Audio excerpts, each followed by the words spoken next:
வாழ்க வளமுடன் நண்பர்கள் அனைவருக்கும் வணக்கம். நான் உங்கள் நண்பன் Arjun, SEBI registered research analyst. இந்த வீடியோ நம்ம பார்க்க போகிறது question and answer. After long time question and answer video வருது. ஆக்சுவலாக கொஷின் அண்ட் ஆன்சர் வீடியோ பார்த்து இப்போ 1.5 மாதம் 2 மாதத்துக்கு மேலே ஆயிடுச்சு. அதனால் அந்த ஒரு கேப், எனக்கு ஒரு சர்ஜரி நடந்தனால ஒரு கேப்பு. இப்போ வந்து கொஷின் அண்ட் ஆன்சர் வீடியோ வந்து போடலாம் அப்படின்ட்டு நிறைய பேர் நிறைய கொஷின் கேட்டிருக்கிறீங்களா, அதுலேருந்து சம் கொஷின்ஸ்க்கு வந்து நான் வந்து ஆன்சர் பண்ணுறேன். ஓகேங்களா? நான் சொல்கிற ஆன்சரில் ஏதாவது மிஸ்டேக்ஸ் இருந்துச்சு அப்படின்னா என்னை மன்னிச்சுக்காங்க.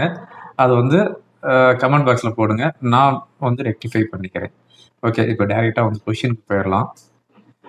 சதீஷ் அப்படிங்கிற ஒரு ஐடியிலேருந்து வந்துருக்குது, அதாவது சேலத்துலேருந்து.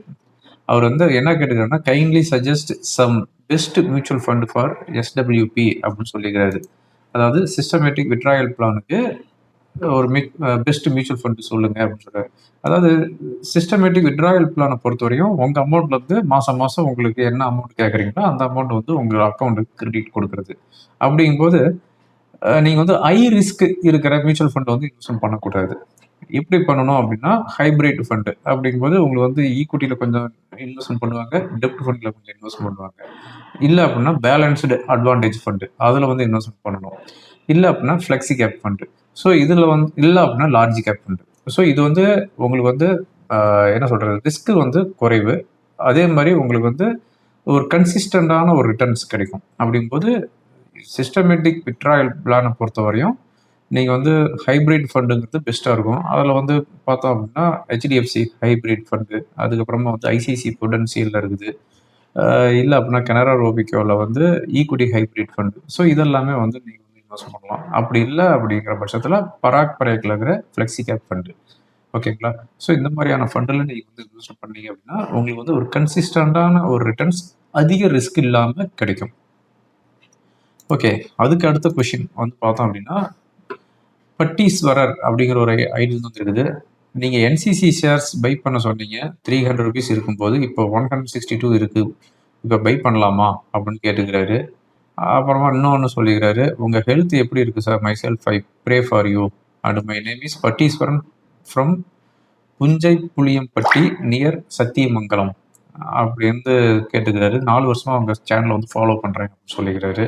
ரொம்ப தேங்க்ஸ் மிஸ்டர் பட்டீஸ்வரன், எனக்காக நீங்கள் ப்ரே பண்ணீங்க. ஆக்சுவலாக டிசம்பர் 10th அன்னைக்கு எனக்கு வந்து ஒரு சர்ஜரி நடந்துச்சு.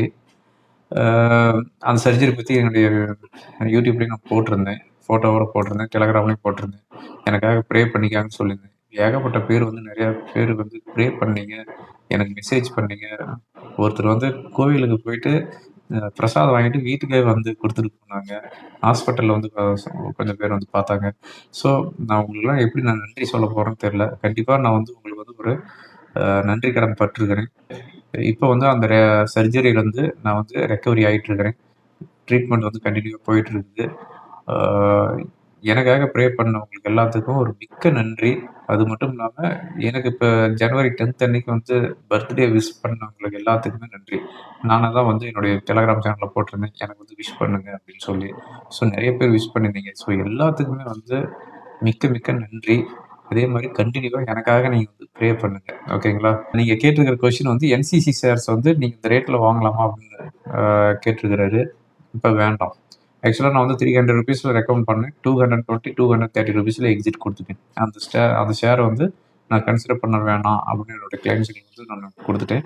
ஸோ இப்போ வந்து அதை கன்சிடர் பண்ணாதீங்க. அதுக்கடுத்து வந்து கிருஷ்ணன் ஃப்ரம் சேலம். எல்லாம் நிறைய பேர் சேலத்தில் வந்து நிறைய பேர் கொஸ்டின் கேட்டுக்கிறாங்க. மகேந்திரா மேனுலைஃப் மல்டி கேப் ஃபண்டில் மந்த்லி 6,000 எஸ்ஐபி செய்து வருகிறேன், நல்ல ஃபண்டு தானா, எஸ்ஐபி தொடரலாமா அப்படின்னு கேட்டுக்கிறாரு. ஆக்சுவலாக நீங்கள் வந்து மந்த்லியே வந்து 6,000 தான் பண்ணுறீங்க அப்படின்னா ஒரே ஃபண்டில் ஏன் பண்ணுறீங்க? மல்டி கேப் ஃபண்டை பொறுத்தவரையும் மகேந்திரா மேனுலைஃப் வந்து அவ்வளோவா பர்ஃபார்மன்ஸ் இல்லை. But Kotak multi cap, SBI multi cap, இது வந்து நல்ல ஒரு ரிட்டர்ன்ஸ் கொடுத்துட்டு இருக்குது. அதே மாதிரி நீங்கள் 6,000 வந்து ஒரே ஃபண்டில் பண்ணாதீங்க. மகேந்திரா மன்லைஃப்பில் நீங்கள் 2,000 பண்ணுங்கள். அதுக்கப்புறமா வந்து 2,000 ஃப்ளெக்ஸி கேப் ஃபண்டில் பண்ணுங்கள், பராக் பரேக்கில் பண்ணுங்கள். அதுக்கப்புறமா வந்து 1,000 ருபீஸ் வந்து கோல்டு பீஸ் பண்ணுங்கள், 1,000 ருபீஸ் வந்து சில்வர் பீஸ் பண்ணுங்கள். ஸோ எல்லாமே வந்து ஸ்ப்ளிட் பண்ணி பண்ணுங்கள். அதுக்கு அடுத்ததாக வந்து பிரசாந்த் அடூர் கேரளாலேருந்து கேட்டிருக்கிறாரு. பஜாஜ் ஹவுசிங் ஃபினான்ஸ் 110க்கு 1000 குவான்டிட்டி வாங்கினேன். இப்போ 95ல் இருக்குது. டிவிடெண்ட் கொடுக்க மாட்டேங்கிறாங்க. 1 லேக் லாஸில் இருக்குது. சாரி 1 லேக் லாக் ஆயிடுச்சு. எப்போ ஆவரேஜ் பண்ணலான்னு சொல்லுங்க அப்படின்னு சொல்லியிருக்கிறாரு. பஜாஜ் ஃபைனான்ஸ் இப்போ வந்து கன்சிடர் பண்ண வேண்டாம். கொஞ்சம் வெயிட் பண்ணுங்க. ஓகேங்களா? ஒரு வேளை ஒரு ரேலி வந்துச்சு அப்படின்னா எக்ஸிட் ஆகிடுங்க. அது வந்து எப்போ பிரேக் அவுட் ஆகுதோ அப்போ என்ட்ரு ஆகலாம். லாங் டேர்முக்கு இப்போ வந்து பஜாஜ் ஃபைனான்ஸ் வந்து பஜாஜ் ஹவுசிங் ஃபினான்ஸ் வந்து கன்சிடர் பண்ண வேண்டாம். அதுக்கடுத்து வந்து Kannan from Chennai. To prepare NISM certificate, what book we need to buy?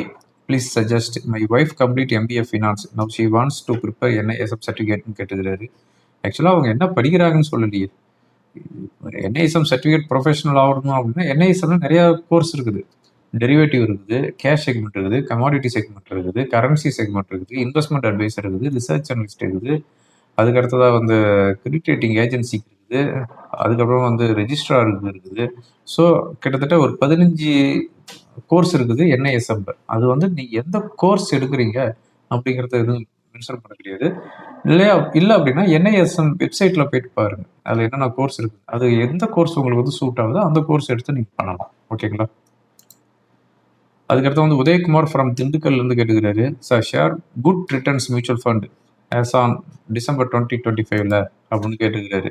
ஆக்சுவலாக வந்து அதாவது 2025 டிசம்பர் கடைசி வரையும் நல்ல ரிட்டர்ன்ஸ் கொடுத்த மியூச்சுவல் ஃபண்ட் என்ன அப்படின்னு பார்த்தோம் அப்படின்னா ஆக்சுவலாக வந்து இந்த 2025 வந்து நிஃப்டி வந்து லாஸ்ட் 15 டேஸ் தான் ஏறிச்சு. 15 டேஸ் 30 டேஸ் தான் ஏறிச்சு. மற்ற டைம் வந்து பார்க்கும்போது நிஃப்டி வந்து நெகட்டிவ் ரிட்டர்ன் தான் இருந்துச்சு. ஓகேங்களா? இப்போ ஆஸ் ஆஃப் நான் இந்த வீடியோ ரெக்கார்ட் பண்ணிட்டு 22 ஜனவரி இப்போ வந்து பார்த்தோம் அப்படின்னா நிஃப்டி வந்து நெகட்டிவ் ரிட்டர்ன்ஸ் தான் இருக்குது. ஆனால் லாஸ்ட் இயர் வந்து ஒரு 3 ஃபண்டு வந்து நிறைய ஃபண்டு கொடுத்துருக்குறாங்க. பட் பெஸ்ட் பெர்ஃபார்மர் அப்படின்னு பார்த்தோம் அப்படின்னா SBI ஈக்விட்டி ஃபோக்கஸ்டு ஃபண்டு. இதில் வந்து 15% ரிட்டர்ன் கொடுத்துருக்குறாங்க. நிஃப்டி வந்து 7% 8% ஏறி இருக்குது. பட் இவங்க வந்து 15% ரிட்டர்ன் கொடுத்துருக்காங்க. Invesco mid cap fund 10% return கொடுத்துருக்காங்க. Kotak India contra fund 9% return கொடுத்துருக்காங்க. ஸோ இவங்க வந்து லாஸ்ட் இயர் வந்து நல்ல ஒரு ரிட்டர்ன்ஸ் கொடுத்த நிறைய ஃபண்டில் இவங்க வந்து நல்ல டாப் பர்ஃபார்மன்ஸ் பண்ணிக்கிறாங்க. ஓகேங்களா? அதுக்கடுத்து வந்து ஜெகன் ஃப்ரம் சென்னையிலேருந்து கேட்டுருக்காரு. Can I move the fund to on hold when the market is on bearish and move the same fund back when the market is bullish? Is it possible கேட்டிருக்காரு. ஆக்சுவலாக வந்து mutual fund வந்து market பேரிஸுக்கு ஆகும்போது நான் வந்து அந்த profit வந்து தக்க வச்சுக்க முடியுமா அப்படின்னு கேட்டுக்கிறாரு. கண்டிப்பாக முடியும். ஆக்சுவலாக வந்து இப்போ நிஃப்டி வந்து 26,370 ஆல் டைம் ஹை போச்சு. நான் வந்து பேரிஸுக்கு வந்து நான் எப்போ சேஞ்ச் ஆகிறேன்னு சொன்னேன், 25,700 பேரிஸுக்கு நான் சேஞ்ச் ஆகிறேன்னு சொல்கிறேன். ஸோ 25,700 கீழே க்ளோஸ் ஆகிருக்கும்போது நீங்கள் வந்து அந்த ஃபண்டு எல்லாமே வந்து ஸ்விட்ச் அப்படின்னு ஒரு ஆப்ஷன் இருக்கும். நீங்கள் மியூச்சுவல் ஃபண்டில் எதில் இன்வெஸ்ட் பண்ணுறீங்களோ அதுலேயே போயிட்டு பார்த்தீங்க அப்படின்னா ஸ்விட்ச் அப்படின்னு ஒரு ஆப்ஷன் இருக்கும். அந்த ஸ்விட்ச் ஆப்ஷனில் போயிட்டு நீங்கள் வந்து டெப்ட் ஃபண்டுக்கு நீங்கள் வந்து சேஞ்ச் பண்ணிக்கலாம். இன்கேஸ் அந்த ஸ்விட்ச் ஆப்ஷன் இல்லை அப்படின்னா உங்கள் மியூச்சுவல் ஃபண்டுக்கு நீங்கள் வந்து மெயில் அனுப்புங்க. உங்களுடைய ஃபோலியோவில் என்ன நம்பரோ அதை போட்டு இந்த ஃபண்டை வந்து ஸ்விட்ச் பண்ணுங்க அப்படின்னு மெயில் அனுப்புனீங்க அப்படின்னா உங்களுடைய ரிஜிஸ்டர்டு மெயில் ஐடியிலேருந்து அனுப்புனீங்க அப்படின்னா அதுக்கு வந்து அவங்க வந்து கன்சிடர் பண்ணுவாங்க, ஸ்விட்ச் பண்ணுவாங்க. ஓகேங்களா? அது ஸ்விட்ச் பண்ணிட்டாங்க அப்படின்னா அந்த ப்ராஃபிட் வந்து அந்த NAV வந்து அப்படி லாக் ஆகிடும். ஒருவேளை மார்க்கெட் இப்போ 25,000 வந்துருச்சு, ஓகே மார்க்கெட்டிங் பவுன்ஸ் ஆகிடும் அப்படின்னா மறுபடியும் வந்து ஸ்விட்ச் பண்ணி ஆக்டிவ்க்கு நீங்கள் கொண்டு வந்துடலாம். ஓகேங்களா? இந்த ஆப்ஷன் மியூச்சுவல் ஃபண்டில் இருக்குது. அதுக்கடுத்தா வந்து கதிரவன் ஃப்ரம் சென்னையிலேருந்து கேட்டுக்கிறாரு. சார் வணக்கம், ஸ்டாக்ல ப்ராஃபிட் புக் செய்வது எப்படி? Some stock cross 20%, 50%, please guide அப்படின்னு கேட்டுக்கிறாரு. அதாவது நிறைய பேருக்கு இந்த டவுட் இருக்குது, ப்ராஃபிட் புக் பண்ணுறது எப்படி அப்படின்ட்டு. ஆக்சுவலாக நீங்கள் ஒரு ஸ்டாக் வாங்குறீங்க, அது வந்து ஒரு 30% ரிட்டர்ன்ஸ் வந்துருச்சு அப்படிங்கிற பட்சத்தில் ஒரு 25% நீங்கள் புக் பண்ணலாம். 50% ரிட்டர்ன்ஸ் வந்துருச்சு அப்படிங்கிற பட்சத்தில் நீங்கள் வந்து ஒரு 50% நீங்கள் வந்து ரிட்டர்ன் வெளியே எடுத்துக்கலாம். 100% ரிட்டர்ன்ஸ் வரும்போது என்டையராக வந்து எக்ஸிட் ஆகிடலாம். ஓகேங்களா? இது வந்து நீங்கள் ஒரு ஷார்ட் டேர்ம் பிளேயர் இல்லை அப்படின்னா ஒரு 3 வருஷம் 4 வருஷத்துக்கு அப்படிங்கும்போது இந்த மாதிரி ஸ்ட்ராட்டஜி நீங்கள் வந்து யூஸ் பண்ணலாம். இல்லைங்க எனக்கு ஒரு 10-15 வருஷத்துக்கு நான் அதை பற்றி கண்டுக்கவே மாட்டேன் அப்படின்னா வேல்யூபிளான ஸ்டாக்கில் நீங்கள் வந்து இன்வெஸ்ட்மெண்ட் பண்ணிக்கிட்டே வரலாம். அது இன்வெஸ்ட்மெண்ட் பண்ணிக்கிட்டே வரும்போது என்ன ஆகும் அப்படிங்கிற பட்சத்தில் ஒரு நாளைக்கு வந்து கிராஷ் ஆகும். அப்படிங்கும்போது நீங்கள் வாங்கின ரேட்டு பக்கமாக வரும். அப்போவும் வந்து அதை வந்து பை பண்ணணும். ஓகேங்களா? அந்த மாதிரி பை பண்ணிட்டு வரும்போது உங்களுக்கு வந்து நல்ல ஒரு ரிட்டர்ன்ஸ் கிடைக்கும். For example Bombay stock exchange first ரெக்கமெண்டேஷனும் வந்து 1100 கொடுத்தேன். அதுக்கப்புறம் 1500, 700, அதுக்கப்புறம் இப்போ வந்து 3000 ருபீஸில் இருக்குது. ஓகேங்களா, 3000 ருபீஸ் போயிட்டு 2200 வந்துச்சு, அங்கேயே ரெக்கமெண்டேஷன் கொடுத்தேன். இது வந்து லாங் டேர்முக்கு வாங்கலாம். லாங் டேர்ம் மீன்ஸ் வந்து ஒரு 4 வருஷத்துக்கு 5 வருஷத்துக்கு வச்சிருக்கிறீங்க அப்படின்னா, அந்த மாதிரியான ஸ்டாக் வாங்கினீங்க அப்படின்னா ஒரு 5000 6000 போகும். 100% ப்ராஃபிட் புக் பண்ணிக்கிறேன் அப்படின்னா 1100 வாங்கிட்டீங்கன்னா 2200 விற்றுருப்பீங்க. ஆனால் இப்போ ஸ்டாக் வந்து 2700 இருக்குது. ஓகேங்களா, இப்போ மார்க்கெட் இறங்கிருக்கும் போது 2700 இருக்குது. இப்போ மார்க்கெட் ஏறும்போது இது வந்து ஈஸியாக கிராஸ் ஆகும். ஏன்னா நேஷனல் ஸ்டாக் எக்ஸ்சேஞ்ச் வந்து லிஸ்டிங் வந்துச்சு அப்படின்னா இன்னும் இது ஏறும். அப்படிங்கிற பட்சத்தில் இந்த மாதிரியான ஒரு வேல்யூபிளான ஸ்டாக் வந்து 4-5 வருஷத்துக்கு நம்ம ஹோல்டு பண்ணுறோம் அப்படின்னா அது எவ்ரி டிப் வரும்போது பை பண்ணிட்டு இருக்கோம். பட் கண்மூடித்தனமாகவும் பை பண்ணிகிட்டே வரக்கூடாது. அந்த ஸ்டாக்கோடைய பெர்ஃபார்மன்ஸ் பார்க்கணும். கண்டினியூவாக 2 குவார்ட்டர்ஸ் ஏர்னிங்ஸ் ரிப்போர்ட் வீக்காக கொடுத்தாங்கன்னா அந்த ஸ்டாக்லேருந்து வெளியே வர்றது பெட்டர். ஓகேங்களா, அதுக்கடுத்து வந்து செல்வம் அப்படிங்கிற ஒரு ஐடியா வந்துருக்கு. ஸ்டாக் மார்க்கெட் ரிலேட்டட் புக்ஸ் சொல்லுங்கள் சார், எங்கே இருந்து ஸ்டார்ட் பண்ணணும் டீட்டெயிலாக சொல்லுங்கள் அப்படின்னு கேட்டுக்கிறாரு. கடலூர்ல இருந்து கேட்டுக்கிறாரு செல்வம். ஸ்டாக் மார்க்கெட் ரிலேட்டட் புக்ஸ் அப்படின்னா தமிழ் புக்ஸ் அப்படிங்கும்போது ஆனந்த விகடனில் பாருங்க, A to Z பங்குச்சந்தைன்னு ஒரு புக்கு விட்டுருக்குறாங்க.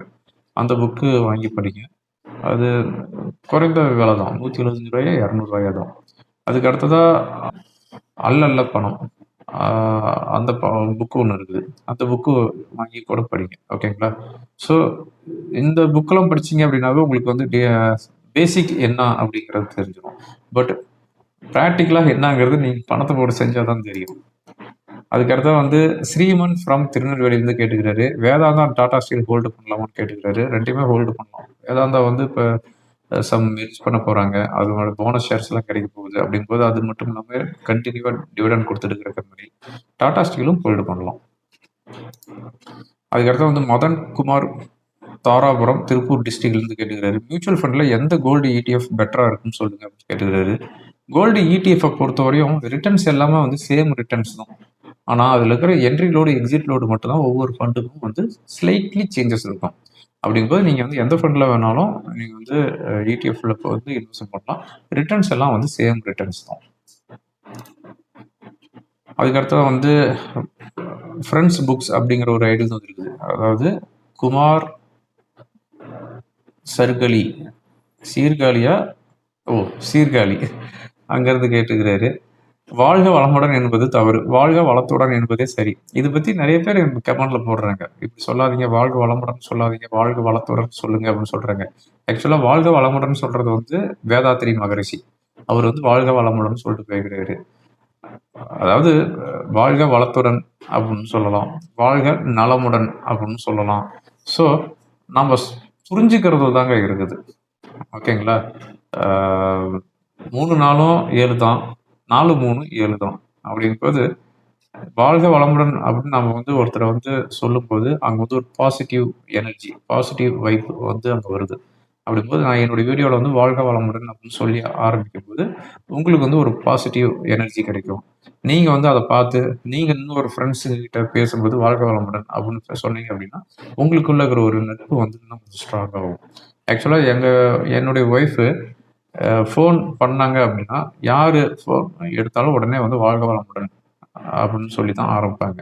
ஓகேங்களா, அதே மாதிரி ஃபோன் வந்தாலும் வாழ்க வளமுடன் சொல்லி தான் ஆரம்பிப்பாங்க. ஸோ அவங்ககிட்ட இருந்து நான் கற்றுக்கிட்டது தான். ஓகேங்களா, வாழ்க வளமுடன் அப்படிங்கிறதுல வந்து எந்த ஒரு தவறு இருக்கிற மாதிரி எனக்கு தெரியல. சில தமிழ் அறிஞர்கள் வந்து முடன் அப்படின்னு வர்றதுனால அதை சொல்லாதீங்க, வாழ்க வளத்துடன் சொல்றாங்க. பட் நம்மளாம் புரிஞ்சுக்கிறது தாங்க இருக்குது, இதில் என்னங்க இருக்குது. கவிதா ஃப்ரம் பெங்களூர்லேருந்து கேட்டுக்கிறாங்க, சிடிஎல் ஸ்டாக்கோட ஸ்டாப் லாஸ் அண்ட் டார்கெட் சொல்லுங்க அப்படின்னு கேட்டுருக்காங்க. இது ஸ்டாப் லாஸ்லாம் வேணாங்க, நீங்கள் ஹோல்டு பண்ணிட்டு வாங்க. ஒருவேளை நீங்கள் பை பண்ணியிருந்தீங்க அப்படின்னா டிக்ளைன்ஸ் வந்துருச்சு, லாஸில் இருக்குது அப்படின்னா மறுபடியும் வந்து ஆட் பண்ணுங்கள். இந்த ஸ்டாக்கை பொறுத்தவரையும் நல்ல ஒரு ரேலி இருக்குது. அதுக்கடுத்த வந்து ரமி அப்படிங்கிற ஒரு ஐடியா வந்துருக்குது, what is your successful journey in the Indian stock market, what would you like to suggest to beginners and day to day intraday traders அப்படின்னு கேட்டுக்கிறாரு. ஆக்சுவலாக என்னுடைய சக்ஸஸ்ஃபுல் ஜெர்னி அப்படின்னா நான் வந்து அவ்வளோ ஒரு சக்ஸஸ்ஃபுல் பர்சன்லாம் கிடையாதுங்க. ஜஸ்ட் செபியில் வந்து சர்டிஃபிகேட் வாங்கி நான் வந்து அட்வைஸ் பண்ணிட்டு இருக்கிறேன். 2004 அப் டு டேட் வரையும் இருக்கிறேன். இது 22 வருஷமாக நான் வந்து மார்க்கெட்டில் கண்டினியூவாக ஜேர்னியில் இருக்கிறேன். அப்படிங்கும்போது இது வந்து நான் பெருசா நான் சாதிச்சுட்டேன் அப்படின்லாம் சொல்ல கிடையாது. இன்னமும் நான் வந்து கத்துக்கிட்டு தான் இருக்கிறேன். பட் கொஞ்சம் ஏதோ சொல்லுவாங்கல்ல, அ "நெல்லுக்கு பாயறது புல்லுக்கும் பாயுது" அப்படிங்கிற மாரி. அது மாரி கொஞ்சம் மார்க்கெட்ட பத்தி கொஞ்சம் கொஞ்சம் எனக்கு தெரிஞ்சு வச்சிருக்கிறேன். அவ்வளோதான். அ நான் வந்து அவ்வளோ பெரிய அப்பாட்டக்கர்லாம் கிடையாது. இருந்தாலும் வந்து நீங்க வந்து உங்க பிகினர்ஸுக்கு என்ன சொல்றீங்க அப்படின்னு பார்த்தீங்க அப்படின்னா, பிகினர்ஸ் பொறுத்தவரையும் தயவு செஞ்சு மார்க்கெட்ட அண்டர்ஸ்டாண்ட் பண்ணிக்கிட்டு உள்ள வாங்க. மார்க்கெட்ட நல்லா அண்டர்ஸ்டாண்ட் பண்ணிக்கங்க. மார்க்கெட்னா என்ன? அது எப்படி வாங்கணும்? என்ன பண்ணணும்? அப்படின்ட்டு அண்டர்ஸ்டாண்ட் பண்ணிக்கிட்டு உள்ள வாங்க. At the same time over நைட்ல குபேரன் ஆகணும் அப்படின்ட்டு எண்ணத்தோட உள்ள வராதீங்க. இது வந்து இன்வெஸ்ட்மென்ட் பண்ற ஒரு பிளாட்ஃபார்மா பாருங்க. ஓகேங்களா? அ அதுக்கு அடுத்ததா வந்து நீங்க வந்து ஒரு ஷர்ட் வாங்குறதா இருந்தா கூட, ஒரு ரூ. 500 ரூ. 1000ல ஒரு ஷர்ட் வாங்குறீங்க அப்படின்னா கூட, கிட்டத்தட்ட ஒரு 5, 6 ஷர்ட் வந்து போட்டு பார்ப்பீங்க. எல்லாம் கரெக்ட்டா இருக்குதா? அப்படின்னு பார்ப்பீங்க. பார்த்து தான் ஒரு ஃபைனலா ஒரு ஷர்ட் எடுப்பீங்க. ஒரு ரூ. 500 ரூ. 1000க்கு நீங்க ஒரு ஷர்ட் எடுக்கும்போது, எந்த அளவுக்கு நீங்க வந்து அனலைஸ் பண்ணும்போது, ஒரு ஸ்டாக்ல வந்து இன்வெஸ்ட்மென்ட் பண்றீங்க அப்படின்னா, ஒரு சம் அமௌண்ட் இன்வெஸ்ட்மென்ட் பண்றீங்க அப்படின்னா, ஸ்டாக்கோடைய பெர்ஃபார்மன்ஸ் இது எல்லாமே தெரிஞ்சுக்கங்க. அதனுடைய பேக்ரவுண்ட் எல்லாம் தெரிஞ்சுக்கிட்டு இன்வெஸ்ட்மென்ட் பண்ணுங்க. மார்க்கெட்டோடைய சூட்சமத்த புரிஞ்சுக்கங்க. இதெல்லாம் புரிஞ்சுகிட்டு உள்ள வாங்க. இன்ட்ராடே ட்ரேடர்ஸ பொறுத்தவரையும், இன்ட்ராடே ட்ரேடர்ஸ் வந்து வரும்போதே வந்து ஆப்ஷன்ல வரணும் அப்படின்ட்டு நெறைய பேர் வராங்க.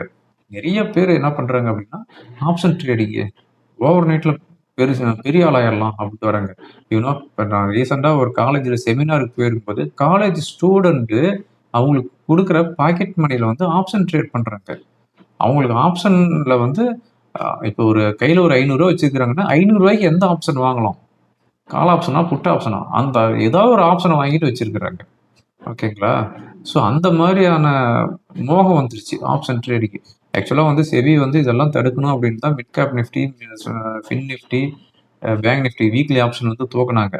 இன்னமும் வந்து இந்த சென்செக்ஸ், நிஃப்டி நடந்துட்டு இருக்கிறனால, அந்த ஆப்ஷன் மோகங்கிறது ரொம்ப அட்ராக்டிவான பிளேயர்ஸா இருக்கிறனால நெறைய பேர் ஆப்ஷன் ட்ரேடிங் பண்றதுக்கு வராங்க பிகினர்ஸு. அதெல்லாம் தெரியாம வந்து ஓவர் நைட்ல குபேரன் ஆகணும் அப்படின்னு நெனச்சுக்கிட்டு, இருக்கிற காச அப்படியே என்டயர் மணிய வாஷ் அவுட் பண்ணிட்டு போறாங்க. ஸோ அந்த மாரி பண்ணாதீங்க. ஆப்ஷன் ட்ரேடிங் தல வச்சு படுக்காதீங்க. ஆப்ஷன் ட்ரேட் பண்ணணும் அப்படின்னா, உங்களுக்கு வந்து மோர் தென் 10 டைம்ஸ் ஸ்கில் வேணும். ஆப்ஷன் செல் பண்றவங்கள விட. ஓகேங்களா? அதனால வந்து ஆப்ஷன் ட்ரேடிங் பண்ணணும் அப்படின்னா, நல்ல டெக்னிக்கல் ஸ்ட்ராட்டஜி இதெல்லாம் தெரிஞ்சுக்கிட்டு ஆப்ஷன் பக்கம் வாங்க. இல்ல அப்படின்னா, அந்த பக்கம் தல வச்சு கூட படுக்காதீங்க. இன்வெஸ்ட்மென்ட் பண்ற ஒரு பிளாட்ஃபார்மா வந்துருங்க. அதுக்கு அடுத்ததா இன்னும் முக்கியமா சொல்லணும். வர்றவங்க எல்லாமே வந்து ஏதாவது ஒரு கால்ஸ் குடுக்குறேன் அப்படிங்கிற பேர்வழியில Telegram, Insta, Facebookன்னு நெறைய பேரு நெறைய ஐடியில வச்சு கால்ஸ் குடுக்குறாங்க. இல்ல அக்கவுண்ட் ஹேண்டில் பண்றோம் அப்படின்னு சொல்லிட்டு, அங்க போய் பணம் கட்டுறது, இந்த மாரிலாம் இருக்குது. ஆக்சுவலா வந்து என்னுடைய ஃபோட்டோவ யூஸ் பண்ணி கிட்டத்தட்ட ஒரு 20, 30 Telegram ஐடி இருக்குது. ஸோ இந்த மாரியான ஐடியெல்லாம் போயிட்டு யாரும் பணம் கட்டி விடாதீங்க. அக்கவுண்ட் ஹேண்டில் பண்றேங்கிற பேர்ல உங்க அக்கவுண்ட் டீட்டெயில்ஸ் யார்ட்டயும் குடுத்துறாதீங்க. நீங்க வந்து செபி ரிஜிஸ்டர்டு பெர்சன் கிட்ட மட்டும் உங்க டீல் பண்ணுங்க. செபி ரிஜிஸ்டர்ட் பெர்சன் யாரு அப்படிங்கிறது நீங்க செபியோட வெப்சைட்ல போயிட்டு பாருங்க. ஓகேங்களா? செபியோட வெப்சைட்ல போனீங்க அப்படின்னா, ரிசர்ச் அனலிஸ்ட்ல எத்தன பேர் இருக்காங்க? யாரு? அப்படிங்கிறத தெரிஞ்சுக்கிட்டு பண்ணுங்க. இல்ல அப்படின்னா நீங்க யார்ட்டயாவது பண்றீங்க அப்படின்னா, அவங்க வந்து ரிஜிஸ்டர்ட் பெர்சனா அப்படிங்கிறத கிராஸ் வெரிஃபிகேஷன் பண்ணிக்கங்க. பண்ணிக்கிட்டு பண்ணுங்க. ஸோ பிகினர்ஸுக்கு நான் அட்வைஸ் பண்றது இதுதான். ஓகேங்களா? Okay friends. மெனி கொஸ்டின் இந்த வீடியோல ஆன்சர் பண்ணிட்டேன். இந்த வீடியோ உங்களுக்கு ரொம்ப யூஸ்ஃபுல்லா இருக்கும் அப்படின்னு நான் நினைக்கிறேன். யூஸ்ஃபுல்லா இருந்துச்சு அப்படின்னா ஃப்ரெண்டுங்களுக்கு ஃபார்வர்ட் பண்ணுங்க. தேங்க் யூ ஃபார் வாட்சிங். வாழ்க வளமுடன்.